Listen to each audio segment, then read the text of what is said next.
नौजवानों की ओर से बिहार बंद करने का अपील किया गया था, घोषणा किया गया था। हम लोगों ने सेना की तैयारी करने वाले अभ्यर्थियों के समर्थन में महागठबंधन के सभी दलों ने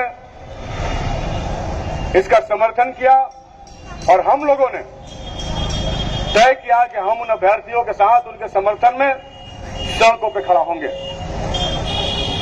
आप जितने लोग आज हमारे साथ शामिल हैं, मैं आप सभी का स्वागत करता हूं, आपका अभिनंदन करता हूं। दोस्तों, पिछले 3 दिनों से यह आंदोलन चल रहा है। 3 दिनों से विद्यार्थी सड़कों पे है, रेल की पटरियों पर, सड़कों पर अपने सवाल को उठा रहे हैं। लेकिन मैं देख रहा हूं कि कल रात से भारत की जो पुलिस है वो बहुत सक्रिय हो चुकी है। वो जाकर के तमाम रेल लाइनों की निगरानी कर रहे हैं और हमने देखा कि कल एसपी, डीएम और सभी पदाधिकारियों की गाड़ियां शहरों में घूम रही थी और वो जो आवाज चलाती हुई जिससे कि आम आदमी डर जाए, वो नौजवानों को डरा रही थी कि कल से कोई सड़क पर उतरेगा तो उसको जेल में डाल दिया जाएगा, कल से कोई सड़क पर उतरेगा तो उसके ऊपर एफआईआर कर दिया जाएगा। शायद इस पुलिस को और इस व्यवस्था को ये बात नहीं मालूम है कि बिहार के नौजवान कभी भी जेलों में जाने और लाठियां खाने से डरे नहीं हैं, वो अपने आंदोलनों से पीछे नहीं हटे हैं। शायद इनको हमारा इतिहास नहीं मालूम है और इसलिए भी आज सड़क पे हमारे उतरने का सबसे बड़ा मतलब यह है कि आंदोलनरत नौजवानों में जो प्रशासन ने खौफ पैदा किया है, आज मैं सड़क पर उतर कर कह रहा हूं कि किसी से डरने की जरूरत नहीं है। हमारी पूरी ताकत आंदोलनरत नौजवानों के साथ है और अगर किसी नौजवान को कुछ हुआ तो हम नरेंद्र मोदी की सरकार देश में नहीं चलने देंगे। हम इस बात को कहने के लिए आपके बीच में आए, किसी से डरने की जरूरत नहीं। मीडिया में, चैनल्स में चलाए जा रहे हैं कि छात्र जो है उग्रवादी हो गया है, छात्र जो है आतंकवादी हो गया है, छात्र जो है हमले कर रहे हैं। हमने कहा कि कौन है जिम्मेदार, कौन है वो जिसने छात्रों को रेल के पटरियों पर खड़ा कर दिया? कौन है वो जो अपने कमरे में पढ़ रहे मैदानों में दौड़ रहे हजारों लाखों नौजवानों को मजबूर कर दिया सड़क पर उतरने के लिए? वो कौन है? कौन है जिसने नौजवानों की जिंदगी और उसके सपनों पर बुलडोजर चला रहा है? वो कौन है? उनके बारे में जानने की हम लोगों को जरूरत है दोस्तों, उसके बारे में जानने की जरूरत है। पिछले दिनों नरेंद्र मोदी और उनकी सरकार ने यह घोषणा किया कि अब एक नया स्कीम ला रहे हैं। सोचिए, पहले नौकरी के फार्म आते थे। नौकरी का कोई स्कीम सुने थे आप लोग? नौकरी का स्कीम आता था? स्कीम तो मनरेगा का चलता है, स्कीम चल रहा है नल जल योजना का, स्कीम चल रहा है उज्ज्वला गैस योजना का। ये नौकरी का क्या स्कीम होता है भाई? नौकरी की तो बहाली निकलती है। लेकिन ये अद्भुत सरकार है जिसने कहा कि हम नौकरी का स्कीम लेके आए हैं। उस स्कीम में 4 साल आपको काम देंगे, 3 साल तक 33,000 का महीना देंगे, चौथा 4 साल में 40,000 का महीना देंगे, 9,000 रुपया आपका पीएफ काट लेंगे, 21,000 महीना मिलेगा और आपका पीएफ जोड़ के 14 साल में 11 लाख रुपया दे देंगे। अब सोचिए, ये स्कीम है। स्कीम का खिलाफ पूरे देश के नौजवानों ने किया। हमने कहा उन्होंने कि हम स्कीम मांगने नहीं आए, हम स्कीम लेने के लिए नहीं लड़ रहे हैं, बल्कि हमें नौकरी चाहिए। और नौकरी देना, किसी स्कीम और किसी योजना देना, उसका मतलब नहीं होता है। इसलिए पिछले 2 वर्षों से आर्मी की बहाली को रोक दिया गया है। पिछले 2 वर्षों से नौजवान तैयारी कर रहे थे। हम लोगों ने विधानसभा में पिछले दिनों ये सवाल उठाया कि बिहार की सरकार पूछे केंद्र सरकार से कि सेना की बहाली क्यों रोकी गई है, लेकिन उसका कोई जवाब, कोई माकूल जवाब हमें नहीं दिया गया। और आज हमने देखा तो सरकार ने एक योजना लागू कर दिया है, रोजगार। ये कौन सा है भाई रोजगार का योजना? ये जो योजना है, ये योजना कौन सा है कि कोई समझ नहीं पा रहा है? क्या समझदार सिर्फ नरेंद्र मोदी के भक्त लोग इस देश में बचे हुए हैं? उन्होंने सीएए लाया। ये ये बात देश के मुसलमानों को समझ में नहीं आया। उन्होंने कहा कि हम ही समझदार हैं, ये सब लोग नासमझ हैं जो सड़कों पे उतर के खड़े हैं और आंदोलन कर रहे हैं। फिर उन्होंने कृषि कानून बोला और देश भर के किसान आंदोलित हो गए। किसानों ने दिल्ली को जाम कर दिया। फिर मोदी एंड कंपनी ने कहा कि ये लोग नासमझ हैं, हम तो किसानों के फायदे के लिए ला रहे हैं। अरे भाई, हम जो स्कीम फायदे के लिए ला रहे हैं, उस आदमी को उस स्कीम का फायदा समझ में क्यों नहीं आता? फिर अग्निपथ लाए हैं। यहाँ के सांसद है माननीय अश्विनी कुमार चौबे जी, हमने देखा कि उनका वीडियो चल रहा है और वो वीडियो में अग्निपथ का फायदा पहुंचा रहे हैं, सुना रहे हैं, लेकिन उनका फायदा सुनने वाला इस बक्सर में कोई नहीं है। सब बक्सर डुमरांव में लोग आंदोलन कर रहे हैं। आज भी धरौली में आंदोलन हुआ, रेलवे ट्रैक पर नौजवान उतरे थे, एक नौजवान को गिरफ्तार कर लिया गया। यहाँ से भी 4-5 नौजवानों की गिरफ्तारी हुई है और भी नौजवानों को गिरफ्तार किया गया। तो बाबा जो वीडियो में बोल रहे थे, उस वीडियो का कमेंट में पढ़ रहा था, उसमें यहीं के लोगों ने और कई तो भाजपा समर्थक लोगों ने उनसे कहा कि बाबा जी आप वीडियो में क्यों बोल रहे हैं? अगर आपको बहुत अच्छा स्कीम लग रहा है तो आप आ जाइए बक्सर में, आकर के हम लोग को समझा दीजिए। लेकिन कोई भाजपा का नेता जनता को यह स्कीम समझाने के लिए तैयार नहीं है। वो सड़क पे नहीं आ रहा क्योंकि उसे मालूम है कि यह जो योजना है वो नौजवानों के जिंदगी को बर्बाद करने वाली योजना है।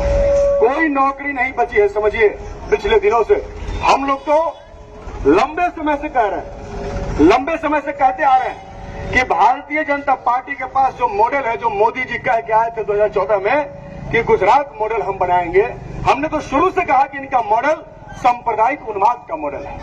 इनका मॉडल मंदिर मस्जिद के नाम पर नौजवानों को लड़ाने का मॉडल है।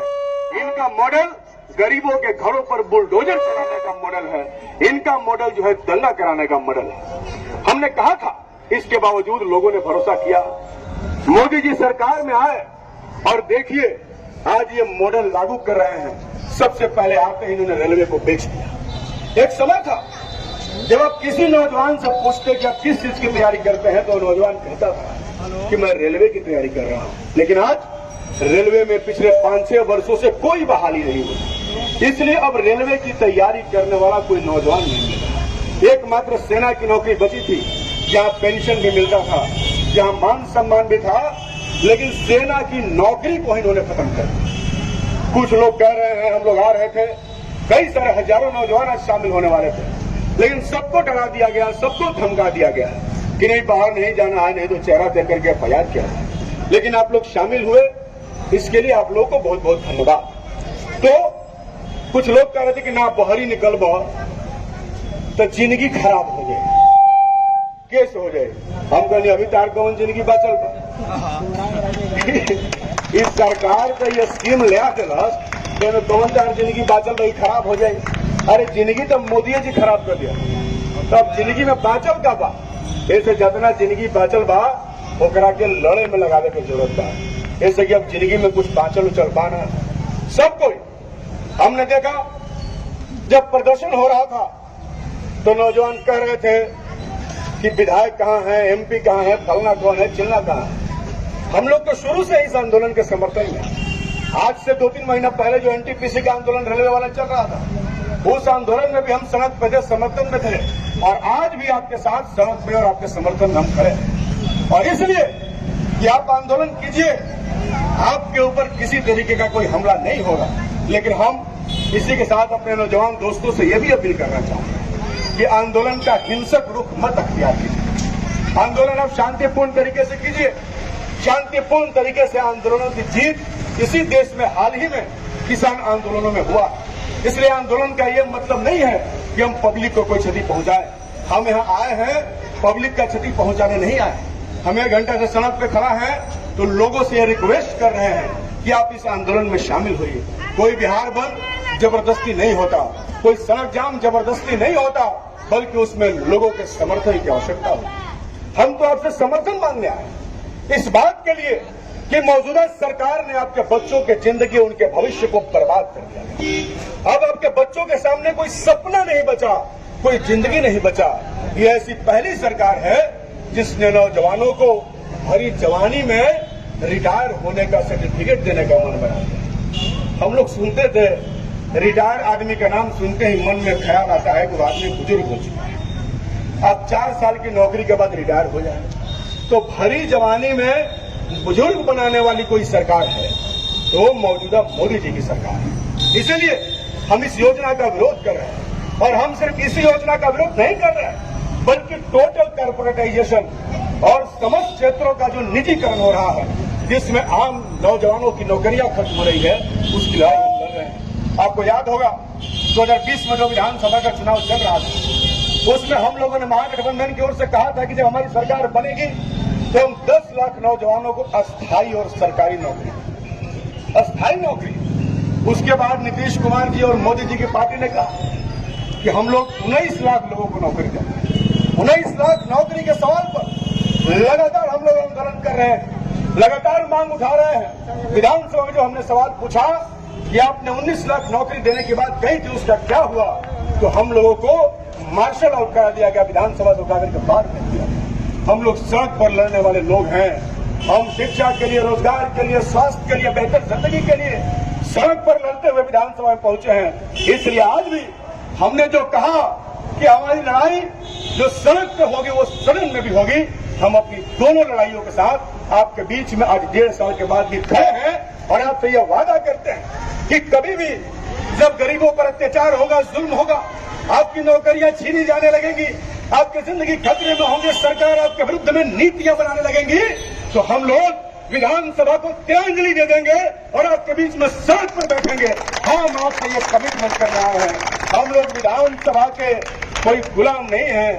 जिस दिन जरूरत पड़ेगा उस हाउस को छोड़ करके हम आपके हाउस में बैठेंगे। यही हमारा असली घर है, रोड और सड़क जिसने वहां पर पहुंचाया है, इसलिए कि वहां बोलना है, लड़ना है। फिर 24 तारीख से विधानसभा शुरू है, ठीक है, से 5-6 दिन बाद, और उस दिन भी जब सवाल उठेगा तो विधानसभा में मजबूती के साथ महागठबंधन आपके सवालों के साथ खड़ा होगा, आपके सवाल को उठाएगा। हम नौजवानों को आश्वस्त करना चाहते हैं कि डरना नहीं है, लड़ना है, लेकिन तरीके से लड़ना है, हिंसा का रास्ता अख्तियार नहीं करना है। हम आपकी लड़ाई के साथ है, यकीन मानिए हम ये लड़ाई जीतेंगे। हमें मालूम हो गया है कि देश की सत्ता पर काले अंग्रेजों का कब्जा हो गया है। इन काले अंग्रेजों से इस देश को गुलाम बनाने वाली उनकी नीतियों से इस देश को मुक्त कराना है। तो ये लड़ाई लंबी होगी दोस्ती, मिलकर लड़ना है, एकजुट होकर लड़ना है। मैं आपकी लड़ाई के साथ हूँ। हमारी पार्टी भाकपा माले, इनकलाबी नौजवान सभा और महागठबंधन के सारे दल आपकी लड़ाई के साथ है। हम लोग एक साथ मिल करके लड़ेंगे और इस तनाशाह शासक जो बैठा हुआ है, जो आम लोगों के जिंदगियों को बर्बाद कर रहा है, उसको एक दिन जमीन पर जरूर गिराएंगे। इस बात का हम आपसे वादा करते हैं। और इसी के साथ हम अपनी बात को समाप्त करते हुए आज के आंदोलन में सरकार और प्रशासन से बिना डरे हुए जितने लोग शामिल हुए हैं उनको मैं धन्यवाद देता हूं और ये कह रहा हूं कि आप लोग आगे भी अपनी एकजुटता बनाए रखिए। आने वाले दिनों में इस लड़ाई को तेज किया जाएगा। बहुत बहुत धन्यवाद। इनकलाब जिंदाबाद।